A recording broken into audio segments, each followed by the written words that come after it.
In this lesson, we're going to look at dividing radicals. So in a previous lesson, we looked at multiplying radicals, and now we're going to look at dividing radicals. So for this lesson, we need to look at what's called the quotient rule for radicals. So the quotient rule for radicals. All right, now the quotient rule for radicals says something like this.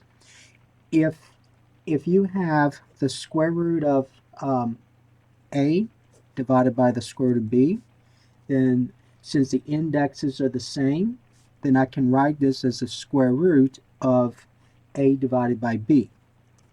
All right, so a divided by b.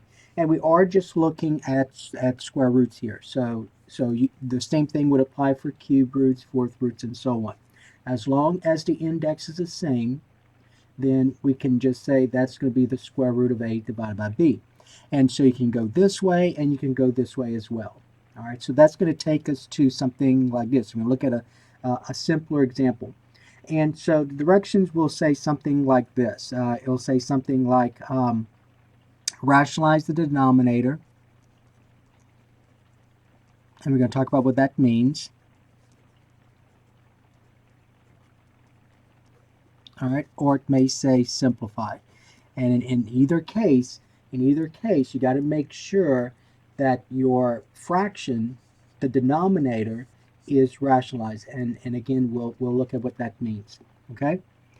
All right. So the idea in terms of rationalizing the denominator means this. Okay. So we talked about real numbers, and we mentioned that a real number is either rational or irrational. All right, so hence the idea of that rationalize. So rational or irrational.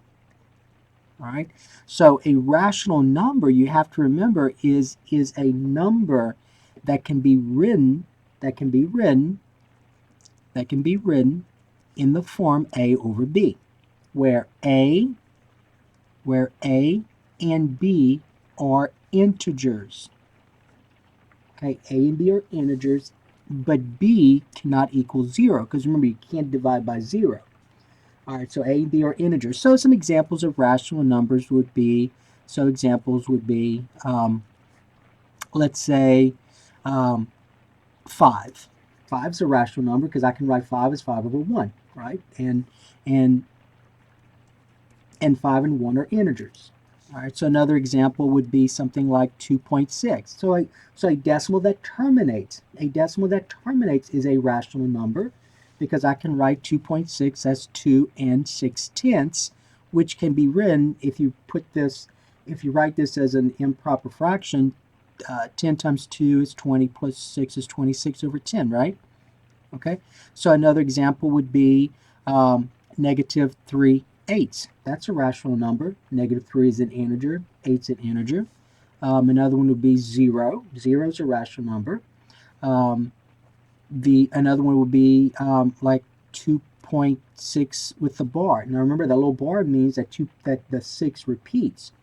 So if you recall, so one of the things you have to remember about rational numbers is that it's fractions that look like this, where you have an integer of an integer. You can think of it as decimals that terminate, because a decimal that terminates can be written as a mixed number. Or a decimal that repeats, because a decimal that repeats can also be written as a mixed number. You got to remember that 0.6666 is 2/3. So that's really 2 and 2/3, right? And then 2 and 2/3, that is, let's see, 3 times 2 is 6 plus 2 is 8, so 8/3. Okay. Other examples of rational numbers would be something like this. The square root of 4. Okay, well, the square root of 4 is a rational number because the square root of 4 is 2. And 2 I can write as 2 over 1. In fact, I can write 2, in all of these I can write in an infinite number of ways, because 2 I can write as 4 over 2, couldn't I? I could also write it as negative 8 divided by negative 4 if I wanted to. Okay, so the infinite ways of writing 2. Okay, now, an irrational number. So let's talk about an irrational number. So the most common irrational number that you have dealt with is pi. So an example of an irrational number is pi. That's the most common that you used. All right. Now, when you take college algebra, there's going to be another one, the number e. But for you right now, you're only, for geometry-wise, you're familiar with pi. So pi is an irrational number. There's no way you can write pi as a rational number, as a fraction where you have an integer divided by an integer. So remember, we said that if you put pi in your calculator, and let me go ahead and show you. So pi in your calculator is, let me find out where it is. Okay, so pi in your calculator is right here. So if you click on pi and press equal, you see you get this decimal that doesn't terminate, and nowhere is there a repetition. All right, so a decimal that does not terminate or repeats is an irrational number. So that's why we use a Greek letter to represent that number. Okay. Now, another irrational number is this. So remember a while ago we said the square root of 4 is rational because I can write it as a rational number as an integer divided by an integer. So is the square root of 16, right? Square root of 16 is rational because I can write it as 4. The cube root of 8 is rational because the cube root of 8 is 2. So all these are rational numbers. Now for us though, for this lesson, I'm dividing radicals and we're talking about square roots. For this lesson, I need for you to understand that the square root of 5 is irrational. So the square root of 4 is rational because 4 is a perfect square, and I can write 4 as 2. The square root of 16 is rational because 16 is a perfect square. I can write it as 4. But the square root of 5 is an irrational number because 5 is not a perfect square.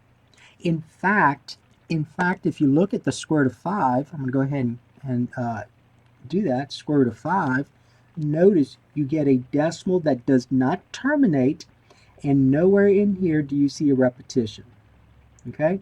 So that's an irrational number. So for us, any square root in which the radicand is not a perfect square is going to be irrational. Square root of 18, the square root of 35, all those are irrational numbers.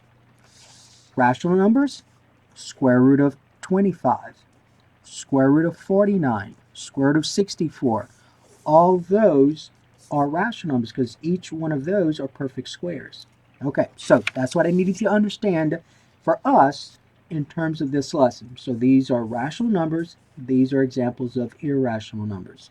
Okay, now let's talk about what we mean by rationalizing the denominator. Okay, so to rationalize the denominator, rationalize the denominator.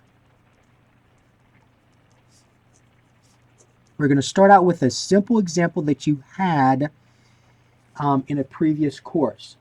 All right, rationalize the denominator. So this is a simple one. So these are reviews. Number 1, if I have 3 divided by the square root of 5, 3 divided by the square root of 5, do y'all agree that the square root of 5 is irrational? So the square root of 5 is irrational. And remember, we're only dealing with square roots in this lesson. Square root of 5 is irrational. So I want to make it rational. I want to make that denominator a rational number. Okay? Well, here's the approach. And it's very simple. So you're going to write an equivalent expression. That's square root of 5 right here. An equivalent expression. And then whatever you use, you want to make sure that this is a rational number down here. Do y'all agree that if I multiply, now remember, in terms of fractions, what you do to the numerator, you have to do to the denominator. So do y'all agree that if I multiply the numerator and the denominator by this denominator, okay, just like this, and you're always going to use that idea if you're dealing with square roots. If you're dealing with square roots, you can use that idea. So you're going to multiply numerator and the denominator by that denominator, and that's going to make sure that that's a rational number. I get 3 times the square root of 5. And what's the square root of 5 times the square root of 5? Okay, I'm hoping you know that by now. What's the square root of 5 and square root of 5? Well, it's just 5, right? Okay, if you didn't, you would say, well, I think it's the square root of 25. You're right. But what's the square root of 25? Notice the square root of 25 is now a perfect square, right? Well, 25 is the perfect square. So the square root of 25 is 5. So I get 3 square root of 5 over 5. And that's your answer. Okay? Now, don't make the mistake and reduce these 5s because that's not a 5 right here. That's the square root of 5. And so if you remember, the square root of 5 is not 5, right? It's 2.2360 and so on. All right, so that's number 1. Let's look at another review. Suppose I had 2 divided by the square root of 7. All right, real quick, what do you think you would do? First of all, is square root of 7 rational or irrational? It's irrational. All right, that's an irrational number. What do you want to make? What do you want that denominator to be? I want that denominator to be rational. So what's the process?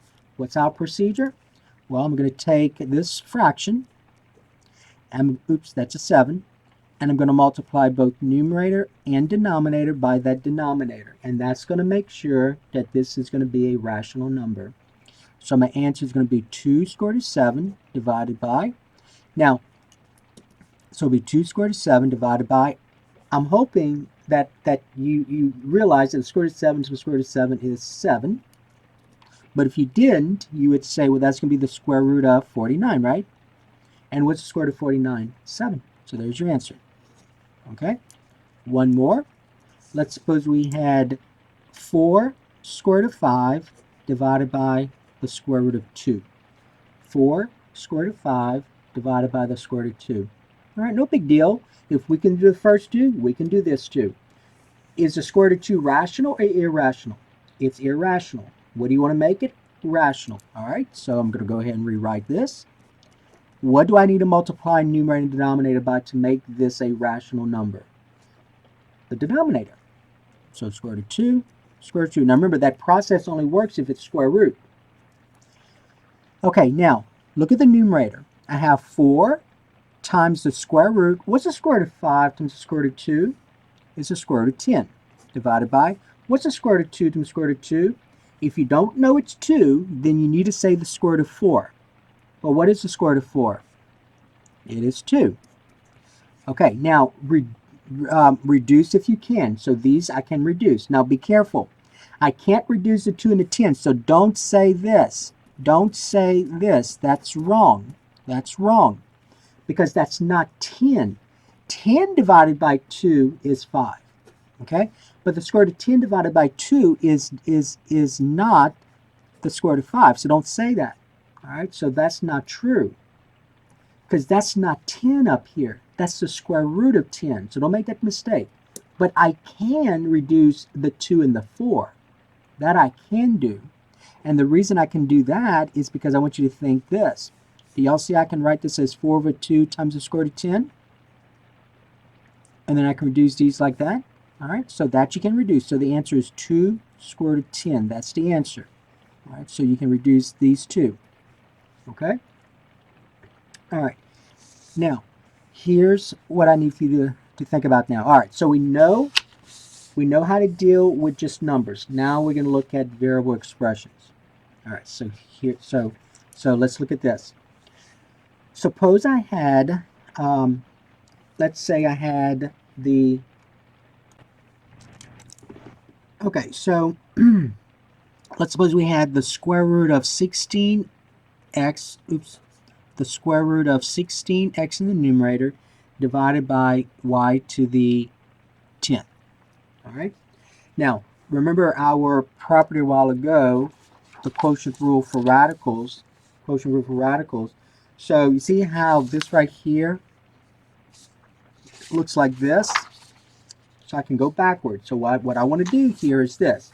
So I want to rewrite this. I want to rewrite this as the square root of 16x divided by the square root of y to the 10th. But this is not difficult. This is not difficult because what's the square root of y to the 10th? Well, the index is even, this is even, so 10 divided by 2 is 5, right? So that's just y to the 5th. And up here, that's going to be the square root of 16 times the square root of x. And the square root of 16 is 4, so I get 4 square root of x divided by y to the 5th. All right, now, here's the question. Do you still have a square root in the denominator? No, so you're done. That's the answer. All right, that's the answer. You don't have anything else to deal with. Okay, there's no square root in the denominator. So if you go back to the others, do you still have a square root in the denominator? No. What kind of number is this? That's a rational number. What kind of number is this in the denominator? That's a rational number. Okay. All right, number 5. All right, suppose we had, let's say we had 7x divided by the square root of 3x. 7x divided by the square root of 3x. So basically, you want to get rid of that square root that's in the denominator. Well, think about what we did here. So to get rid of that square root, we multiplied both the numerator and the denominator by that denominator. So same thing. Do the same thing. So you're going to say this. You're going to say times the square root of 3x times the square root of 3x. So that's your process. And again, you only do that if this is square root, and we're only doing square root. So the numerator becomes this. The numerator becomes 7x square root of 3x. The denominator, now I want you to think like this for right now. The square root of 5 and the square root of 5 is just what? 5.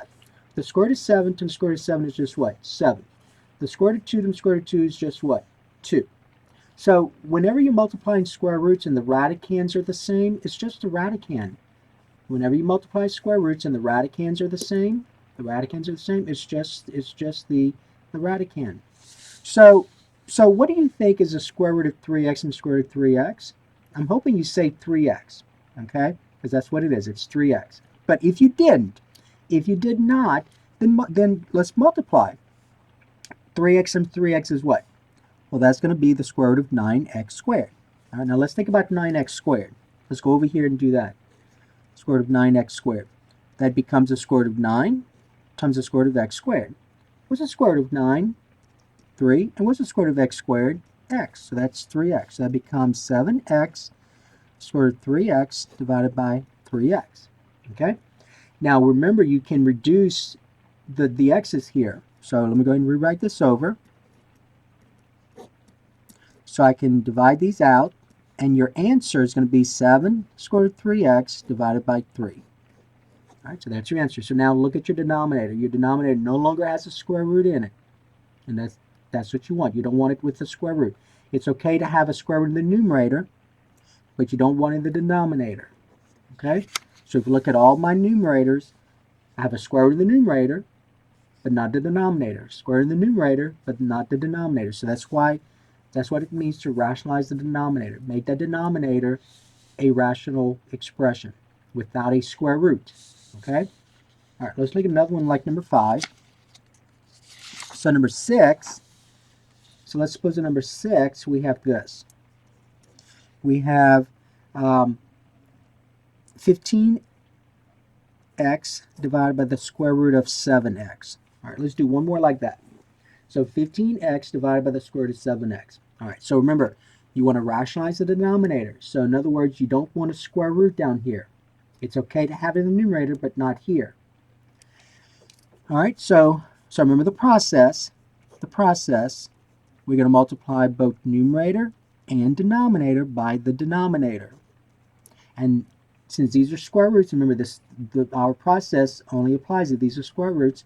Since these are square roots, remember when you multiply square roots and the radicands are the same, it's just a radicand. And so no longer, and you'll notice that the square root no longer appears in the denominator. And so then we get this. We get the numerator. If we write this as one fraction, it'll be 15x square root of 7x divided by, and then if you do not see right away that the square root of 7x and the square root of 7x is just 7x, then multiply it out. So that's going to be the square root of 49x squared. Now let's talk about what the square root of 49x squared is. All right, square root of 49x squared, so that's the square root of 49 times the square root of x squared, all right? What's the square root of 49? Well, that's 7. What's the square root of x squared? That's x. So I'm not going to say the answer because you're going to notice we can reduce. So let me go ahead and do that here. So I get 15x square root of 7x divided by 7x, right? Okay. Now, can I reduce these x's that I'm pointing to? No, because that's not an x, that's the square root of 7x. All right, but I can reduce these x's. All right, so I'm going to go ahead and do that. So let me go ahead and rewrite this over. So this becomes 1, so this becomes 1, and the answer now is 15 square root of 7x divided by 7. That's the answer. Okay, so notice that I no longer have a square root in the denominator, all right, but I do have it in the numerator. Okay? All right, now let's look at this one. Suppose I had the square root of 4 divided by, let's say 25. I'm sorry, let me go ahead and rewrite this over. The square root of 4 divided by 18x. Square root of 4 divided by 18x. Okay, well, I want you to think about this. So you see that fraction that's in the radicand? Couldn't I reduce the 4 into 18 though? Yeah, you can reduce the 4 into 18. So notice what happens when I reduce the 4 and the 18. So I get, when I reduce, I get 2 divided by 9x, right? Okay? All right, now here's what I'm going to do. I am going to rewrite this using our quotient rule for radicals. So that's be the square root of 2 divided by the square root of 9x. All right? Now let's think about the square root of 9x. Now, what most of you are going to do, which is fine, what most of you are going to do is you're going to say, well, I'm going to multiply to get rid of the square root. I'm going to multiply both the numerator and the denominator by the square root of 9x. That's fine. Go ahead and do that. That's nothing wrong with that. That's correct. Nothing wrong with that. And so I want you to see this, I get the square root of 2 times 9x is 18x, right? So the square root of 18x divided by, and then I want you to notice this, what's the square root of 9x times the square root of 9x? That is just 9x. Now if you didn't know that, you would say, well, that's going to be the square root of 81x squared, right? Okay, so let's think about this now. So let's look at the denominator. I have the square root of 81x squared. Do y'all agree that the square root of 81x squared I can write as the square root of 81 times the square root of x squared? And what's the square root of 81? Well, that's 9. And what's the square root of x squared? Well, that's x. So that is my denominator. Now look at the numerator. Let's go back. Let's go back to number 1. Can I simplify the square root of 5 any further? No, because the only perfect square that goes into 5 is 1. Can I simplify the square root of 7 any further? Nope. Same reason. Can I simplify the square root of x? Nope. Remember the exponent here of x is 1. 1's less than 2. That cannot be simplified any further. Can I simplify the square root of 3x? Nope. So you're done.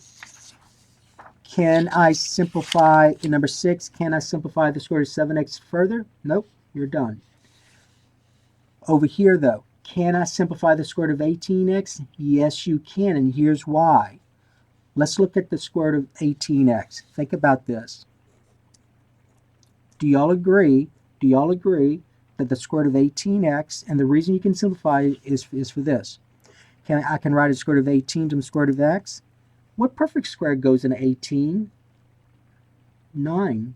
Yep. So I get the square root of 9 times the square root of 2 times the square root of x. And what's the square root of 9? 3. So I get 3 square root of 2 times the square root of x. And then write this as one radical. Always make sure you do that. So it'll be 3 square root of 2x. So that goes here, just like that. Okay?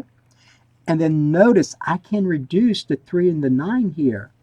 So you see that 3 and the 9? I'm going to go ahead and rewrite this. 3 into 3 is 1. 3 into 9 is 3. So I get the square root of 2x divided by 3x. That's what I get. And so notice that I no longer have a square root in the denominator. So that one's a little bit more complicated. But I want to do this another way, just to show you something. All right, so watch very carefully. So I'm going to rewrite number 7. and I get the square root of 4 divided by 18x. All right, and I'm going to go ahead and reduce just like I did earlier. So 4 and 18 I can reduce to the square root of 2 divided by 9x. And then I'm going to use the quotient rule for radicals. So that'll be the square root of 2 divided by the square root of 9x. Now remember at that point what we did was we multiplied right here. See that point? We multiplied both numerator and denominator by the denominator. I want to show you something. You see that denominator, the square root of 9x? Did any of you notice that the square root of 9x is the square root of 9 times the square root of x? And the square root of 9 is 3. So 3 square root of x. And so this becomes the square root of 2 divided by 3 square root of x, right? Okay. Now, here's what I want you to think about. You see, I want to get rid of that square root, right? That's the whole point here. So get rid of that square root that's in the denominator. Well, 3 is not under a square root. So I'm going to cover this for a moment, and then I want you to think about if all I had was this, what would you multiply numerator and denominator by? Well, the square root of x. Well, go ahead and do that. I want to show you something. So you go ahead and do that. So square root of x, square root of x, and then notice what happens. What's the square root of 2 times the square root of x? Well, the square root of 2x. What is the square root of x and the square root of x? Well, that's just x. So you get 3x down there, which is our answer, right? Now, if you didn't notice that the square root of x and the square root of x is x, let's go ahead and work it out. So it'll be 3 square root of x squared, right? But what is the square root of x squared? Well, it's just x. So it'll be the square root of 2x divided by 3x, and that's the answer we got when we did all this work. All right? So sometimes you may want to look, before you multiply both the numerator and the denominator by the denominator, see if you can simplify the denominator further. And sometimes it does help. It helps with the number of steps you have to deal with. Okay, so let's look at one more with part 1. Now, this is part 1. Okay, so let's suppose we had this. All right, let's suppose we had the square root of z divided by 49y. Square root of z divided by 49y. All right, so using the quotient rule, I can write this as the square root of z divided by the square root of 49y. Now, don't listen carefully. Don't go ahead and multiply both numerator and denominator by the square root of 49y, because look at that 49. So if you look at the denominator, remember a while ago we said always look and see if you can simplify this and make things a lot easier. Let's do that. That's the square root of 49 times the square root of y. And what's the square root of 49? 7. So 7 square root of y. So this becomes the square root of z divided by 7 square root of y. And now it's easier to deal with. What are you going to multiply numerator and denominator by to get rid of that? I'm going to go ahead and cover the 7 to get rid of that square root of y. Because remember, you don't want a square root here. Square root of y. So you're going to multiply numerator and the denominator by the square root of y. And so here's what you get. The square root of z times the square root of y is the square root of yz divided by 7. And then what's the square root of y times the square root of y? It is just y. And so there's your answer. Okay? All right, let's actually do one more. Let's look at 72. Number 9.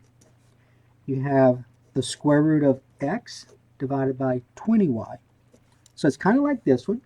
This one was easy because that 49 was a perfect square, so it made things a lot easier for us. And this one's not, but that's still okay. We can handle it. So using the quotient rule for radicals, I get the square root of x divided by the square root of 20y, right? Okay, now, it is much easier to deal with if you just went ahead and rationalized and simplified the denominator. But let's suppose you did not, all right? Let's just suppose let's just suppose you went ahead and you multiplied the numerator and the denominator by the denominator. Okay, no big deal. We can handle that. So times the square root of 20y times the square root of 20y.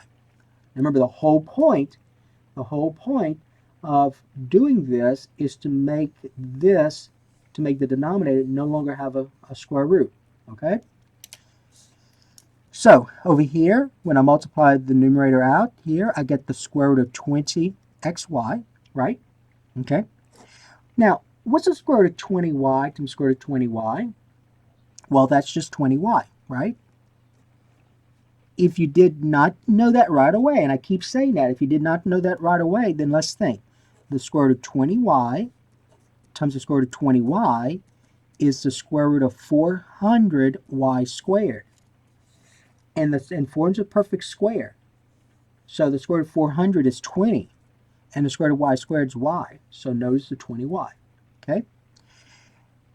Now, don't say you're done. Do not say you're done, because you need to simplify this as much as possible. Look at the square root of 20. Can it simplify the square root of 20? Yes. Because what perfect square goes into 20? 4. So let's think about the square root of 20. Square root of 20. Square root of 20 is the square root of 4, square root of 5, so that's 2 square root of 5. So this right here becomes 2 square root of 5 times the square root of xy. Y'all agree? I just looked at the square root of 20, that's this. And then the square root of xy over 20y. Now you need to rewrite this, though, as one square root.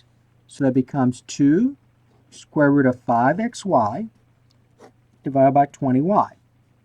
Now, can you simplify the 2 and the 20? Yes. You can simplify the 2 and the 20. So 2 into 2 is 1, 2 into 20 is 5. So the answer is the square root of 5xy divided by 5y. That's the answer. Okay? All right, so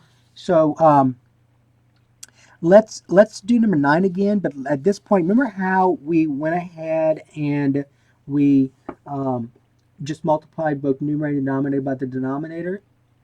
Some of you may have noticed, and it's fine, some of you may have noticed, well, I can simplify the square root of 20. Okay, let's go ahead and see what you would have gotten if you had done that. Let's see what would have happened. All right, so this is number 9 again. Number 9 again. But just in case some of you noticed, you could have simplified the 20 that was in the denominator. So using the quotient rule for radicals, that's the square root of x divided by the square root of 20y. Now let's look at that 20, that square root of 20y. Do y'all agree the square root of 20y is the square root of 20 times the square root of y, right? Okay. And the square root of 20, there's a perfect square that goes into 20, and that's 4. So I can write this as the square root of 4 times the square root of 5 times the square root of y. And so this is 2. I'm going to go ahead and write this as 1, so that's the square root of 5y. So that's my denominator. So square root of x divided by 2 square root of 5y. Now, at that point, this is where I would go ahead and multiply both numerator and the denominator by that square root. Okay, so in other words, you're going to say this. You're going to say times the square root of 5y, and over here times the square root of 5y. Okay? And then notice, what's the square root of x and the square root of 5y? Well, that's just the square root of 5xy. And what is the square root of 5y times the square root of 5y? Well, that's just 5y, right? Okay, if you need to work it out, you work it out. This is what you would say. The square root of 5y times the square root of 5y is the square root of 25y squared. And that's the square root of 25 times the square root of y squared. And 25 is a perfect square, so that's 5. And I can simplify this, then that's just y. Okay, so that's just 5y down there. All right, and then notice that's our answer, right? That's what we got. So notice how easier, I guess, it is to go ahead and simplify first rather than going ahead and multiplying both numerator and denominator by that denominator. See, you had a few more steps to deal with, it looks like, right? Okay. All right, so that is part 1. So that's the lesson on on dividing radicals. And when dividing radicals, you want to make sure that you don't have a square root in the denominator. All right, so that was part 1.